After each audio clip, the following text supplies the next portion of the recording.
Here we begin to see why the people of Israel rebel so much. It's very hot, and they live in a desert, and there isn't any water. And so, I don't know if you ever find yourself in that situation, but I get pretty bad-tempered when it's hot and there's no water and I'm really thirsty. So maybe we can cut them some slack a little bit on the basis of today's passage. But the real focus of today is not that the people of Israel rebelled, it's that Moses, he makes one really key, fatal mistake, and that means that he ends up not being able to lead the people of Israel into the promised land. And the mistake on the surface doesn't seem like a big one, does it? God says, speak to the rock and water will come out, and Moses strikes the rock and water comes out. And then God says, okay, fine, well, on that basis, you're not leading them into the promised land. What did he do?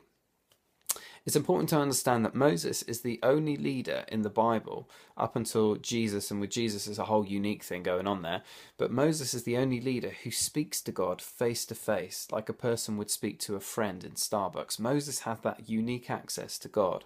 And as a consequence, God's expectations of Moses are very, very high. And actually, for almost all of his ministry, Moses does very well. He obeys God incredibly precisely.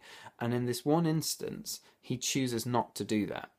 And there's an incident that happens that's very similar to this in Exodus chapter 17, where the people want water, they're complaining. God says, strike the rock, Moses, and Moses strikes it and water comes out. Here, he says, speak to it, and Moses doesn't just strike it once, he strikes it twice. And so that shows us that actually, for all that it might seem like a small mistake on the surface, Moses is deliberately disobeying God. And for someone who speaks to God face to face to do that, God takes that really, really seriously, as we can see by the punishment that he gives Moses.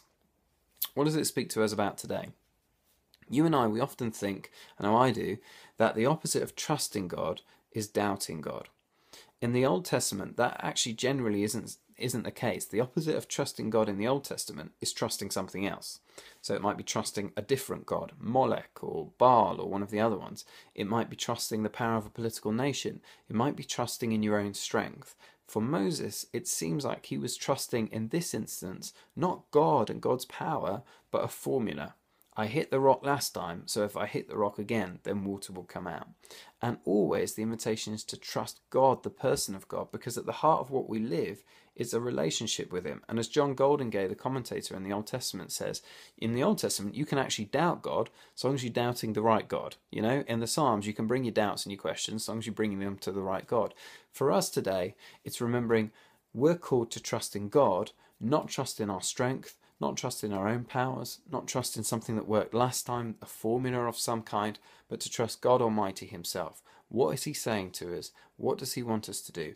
Trust that, and let's obey him to the letter. He knows what he's doing.